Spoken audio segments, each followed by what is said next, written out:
The story begins with a disturbing and emotional scene. A woman is tied to a bed, surrounded by a group of local healers. Her condition is clearly serious.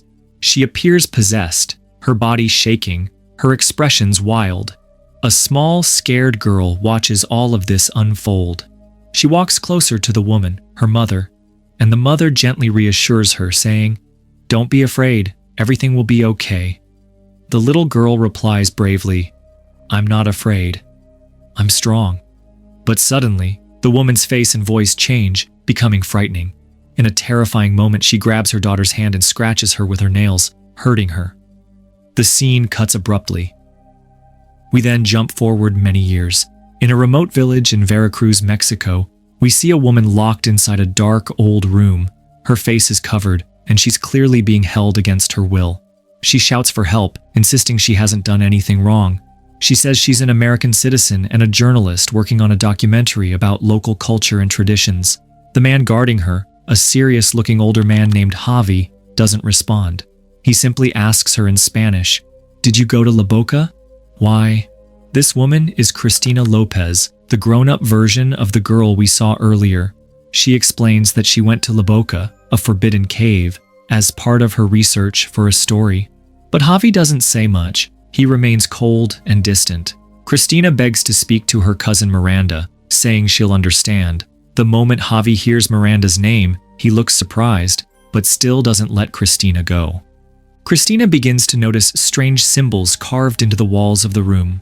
Soon after, an old woman enters, a traditional bruja, a spiritual healer, named Luz. She has one damaged eye and walks slowly. Luz comes very close to Cristina and examines her without saying a word.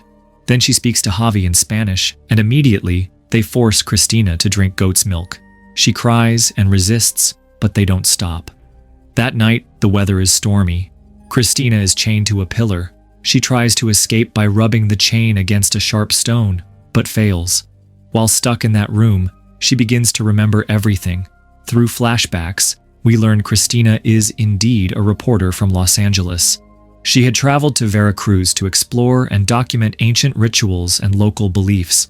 She visited a cave called La Boca, a place locals fear and avoid. Cristina had gone in alone, despite warnings. While inside, she felt something strange, and the next thing she remembers, she woke up imprisoned in this house. Cristina continues hearing strange sounds at night, whispers and screams. She covers her ears, terrified. She also notices a chicken in the corner of the room. The next morning, Javi brings her a bucket, since there is no bathroom, and refuses to let her out. After some time, Miranda finally arrives. Cristina is relieved. She thinks her cousin will help her escape. But when Miranda questions her about going into La Boca, she's clearly upset. Cristina is frustrated and angry. She tells Miranda she only went to the cave for her story. She wanted to explore local legends. But Miranda warns her, "La Boca is not just a cave. It's a cursed place. I told you not to go."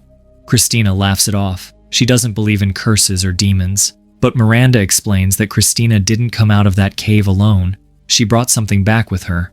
That something is not human. And with this chilling truth, the real nightmare begins. After hearing Miranda's warning, Cristina becomes defensive. As a modern, rational woman, she doesn't believe in demons, curses, or spiritual healing. She demands to be released, insisting she's not possessed, and wants to talk to the authorities. But Miranda calmly tells her, "These people are the authorities here." Cristina realizes no one is going to let her out, so she changes her strategy. She asks Miranda to at least return her bag. She hopes to prove her innocence using her camera footage. Miranda speaks to Javi, and eventually he brings her bag. Cristina shows them the photos and video she captured inside La Boca. The images clearly confirm she was inside the cave. And now, the Bruja Luz and Javi are certain she didn't leave that place alone. Later, Miranda quietly tries to reason with Javi. She wants to help Cristina. Meanwhile, Cristina sneakily hides a small metal tin under her pillow, a tin that contains heroin. She's secretly a drug addict, using it to cope with her trauma. At night, she remembers she still has her phone and tries to call her boss, Carson. But before she can explain her situation, Javi rushes in and grabs the phone. The next morning, Miranda informs her that the ritual to remove the demon will begin soon. Christina is shocked. She still refuses to believe any of this is real. But that night, a young local boy sneaks in to look at her. Christina tries to talk to him, but the language barrier prevents them from communicating. After the boy leaves, Christina takes a dose of heroin. The next morning, the ritual begins.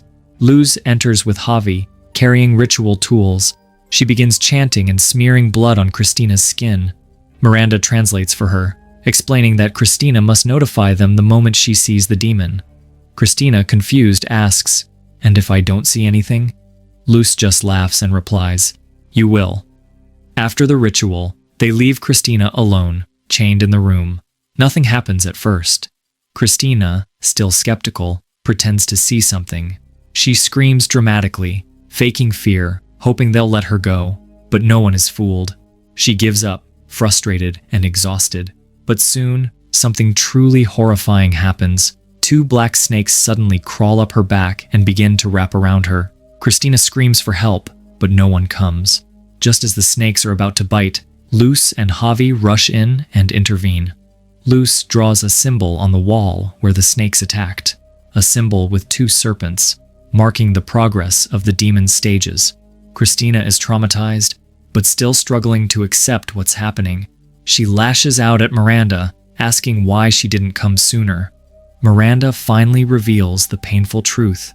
The woman we saw in the opening, the one tied to the bed, was Christina's mother, and the little girl watching was Christina herself.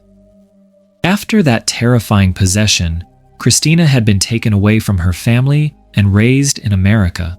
For 20 years, she stayed disconnected from her roots, never speaking to her cousin again. Miranda resents that. She believes Christina abandoned them. Christina, on the other hand, always thought her mother was killed by these rituals. She believed healers like Luz were murderers who refused to seek real medical help. But now, as strange things continue to happen, that belief begins to crack. That night, Christina feels more disturbed than ever. Her mind is spinning with memories, fear, and confusion. Though she's still skeptical, she begins to question her own experiences. Trying to calm herself, she feeds the chicken in her room, then takes another dose of heroin. But the effects soon turn terrifying. Suddenly, she senses something is wrong. Her blanket is pulled away. Beneath it, she finds blood. Lifting the cover, she discovers the chicken has been brutally killed. Its body is torn apart. Shaken, Christina cries for help. Miranda and Javi arrive, but Christina insists she didn't do it. She says she was too sick and drugged to harm the animal, but her claim sounds weak. This incident leaves Miranda even more convinced that something evil is growing inside Christina. Still refusing to believe fully, Christina is handed a few ancient books by Miranda the next day. Along with them, Miranda gives her a Spanish to English dictionary and encourages her to read about the evil they're trying to help her fight. Their conversation quickly turns into an argument. Christina mocks Miranda's beliefs, and in a moment of anger, she grabs Miranda's hand and accidentally scratches her, leaving behind a painful mark. When Miranda leaves, Christina begins flipping through the ancient books. It's nighttime again, and she's reading by candlelight, trying to stay focused. A small fan blows nearby. One candle suddenly goes out. She blames the fan and turns it off. But another candle blows out, then another. Christina realizes something is off. One by one, all the candles extinguish, even without wind. Now trapped in darkness, she senses a presence. She grabs a lighter and nervously searches the corners of the room, but her leg is chained. She can't go far. The shadows grow heavier, and the fear begins to sink in. The next morning, Miranda returns with a small wooden box. She tells Christina it contains an object that repels evil spirits. Inside is a small doll. Miranda says it belonged to Christina when she was a child, though Christina has no memory of it. This triggers an emotional response. Christina grows angry and tries to destroy the doll. Javi witnesses this violent outburst. It's another sign. Something dangerous is definitely living inside her. Later that day, a different ritual begins. This one is far more invasive and terrifying. Christina is restrained again, and Luz begins chanting. Then, in a disturbing scene, Luz inserts her hand into Christina's abdomen, pulling out what looks like a bloody object. When it's opened, a cluster of human-like teeth spills out. Luz believes she must go even deeper, and she inserts her hand further while Christina screams in agony. Miranda watches in horror. Even she has never seen something this intense. Eventually, Luz manages to pull out a black serpent-like creature halfway from Christina's body, but it's strong. It slips back inside her. This marks another stage in the exorcism. On the wall, a symbol representing teeth is completed. Christina is nearly broken from the pain. Miranda tries to comfort her, apologizing for everything. But when Christina glares at her, Miranda sees something else in her cousin's eyes, something inhuman. It's no longer just pain or trauma. For a moment, Miranda is certain she just saw the demon itself. Terrified, she quickly leaves the room and locks the door behind her. Later that night, Christina lies in pain, both physically and emotionally drained. Still addicted, she reaches for her hidden drug tin and injects herself again. But she suddenly hears movement in the room. Startled, she throws the tin toward the sound. It turns out to be just a rat. But as the rat scurries into the dark corner of the room, a monstrous hand emerges and crushes it. Christina screams in terror. Hearing her cries, Javi rushes in.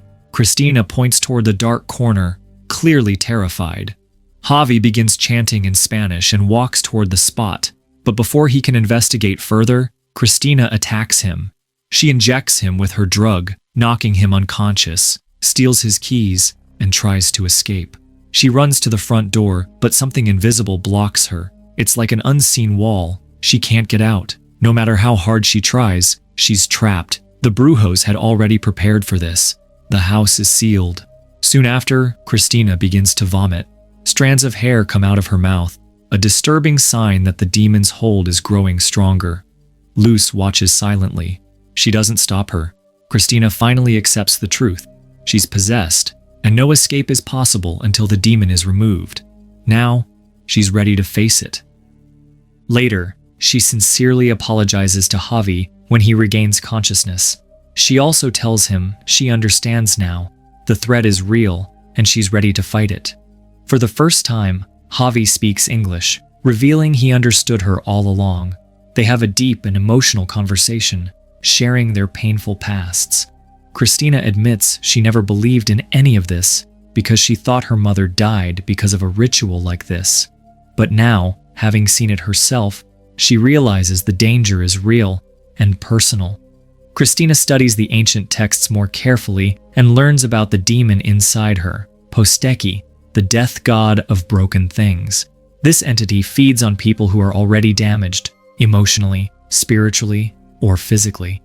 The ritual Christina chooses to confront it is called the Broken Man, one of the most dangerous ceremonies in their tradition.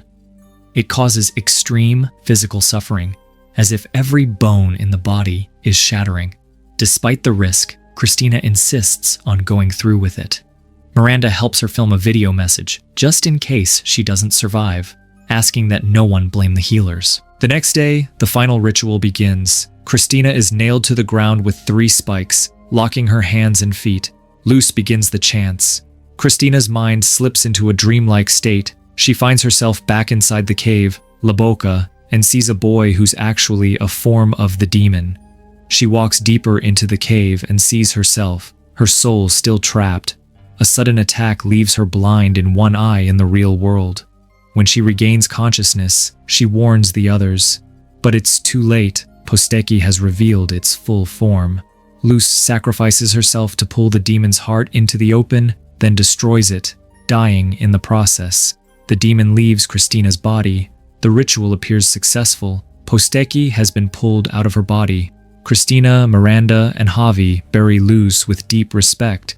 She gave her life to save Christina, and her role as the Bruja is over. After Luz sacrifices herself and seemingly destroys the demon's heart, Christina believes the nightmare is over. The ritual appears successful. Posteki has been pulled out of her body, Christina, Miranda, and Javi bury Luz with deep respect. She gave her life to save Christina, and her role as the Bruja is over. Christina now carries that legacy, but peace doesn't last. As Christina and Miranda finally sit together, talking like true family, Christina receives a phone call. It's from her boss Carson, who's looking for her. The moment Miranda hears Christina talking about leaving the village and going back to the city, her expression changes. A subtle sadness takes over. She realizes Christina might not stay. She might abandon them again, just like before. Suddenly, Miranda's hand begins to throb with pain, the same hand Christina had accidentally scratched during their argument earlier. This pain isn't normal, it's a sign. Then, everything starts to make sense. 20 years ago, when Christina's mother was possessed, the demon had scratched young Christina during the ritual, a small wound, but it was enough for Posteki to pass a part of itself into her. That's how it remained dormant inside her for so many years, waiting for the right moment. And now, history is repeating itself. When Christina scratched Miranda, the same transference occurred. Posteki, knowing that Christina was becoming too strong, had moved into Miranda. While everyone thought the demon was destroyed, it had already slipped into a new host, Miranda. By the time Christina realizes this, Miranda has already locked herself in the same room Christina was once held in. When Christina tries to talk to her through the door, Miranda at first seems normal. She says she's fine, that she feels no presence inside her, but Christina, now more aware than ever, knows better. With Luz gone, there's only one person left who can perform the ritual, Christina herself. Though unsure, she understands she must do it. She has no choice. Old teachings and instinct guide her. The spirit of Luz seems to be with her in some form, leading her from beyond. Christina begins the same ritual Luz once performed, starting with the broken man process. She drives nails into the ground to restrain Miranda and begins chanting. The demon, now inside Miranda, resists. It cries, screams, and begs Christina to stop. Christina is torn. Miranda, her only remaining family, is in pain. The demon uses this against her, pretending to be Miranda, saying things like, "You're hurting me, and stop this, please." Christina begins to waver, and that's when she realizes the demon's strategy. Posteki feeds on broken people. If Christina kills or harms Miranda, she will live with that guilt forever, and once again become broken. That would open the door for the demon to return to her. So instead of continuing the ritual, Christina makes a bold decision. She stops. She drops the ritual book, refusing to give in. This unexpected move weakens the demon.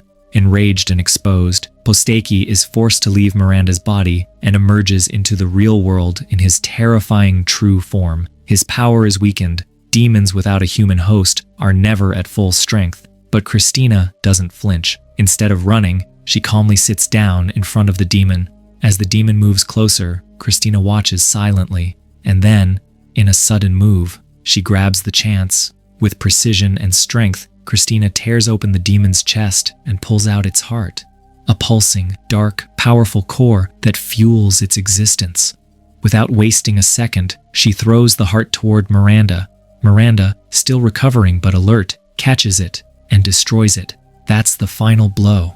With the heart destroyed, Posteki is annihilated, his form vanishing completely. The nightmare ends. This moment marks a turning point in Christina's life. She doesn't return to the city. She chooses to stay in the village, the same place where she once came as a skeptical journalist. Now, she remains behind as a bruja, a healer, a protector, a warrior against dark forces. In the movie's last moments, we see a new man tied to a chair, Carson, Christina's former boss. Just like her, he too had gone into La Boca. Just like her, he was captured. Now Carson sits in the same room Christina once did, confused and afraid. Christina enters, but she's no longer the woman he once knew. She's changed, calm, powerful, and completely transformed. She walks up to him and says the same words once spoken to her. "There's a demon inside you." In her one damaged eye, we see a flicker, a faint supernatural glow. She can now see what others cannot. She's become what Luz once was. The cycle may begin again, but now Christina is ready. She's no longer the one being exorcised. She's the one performing the exorcism.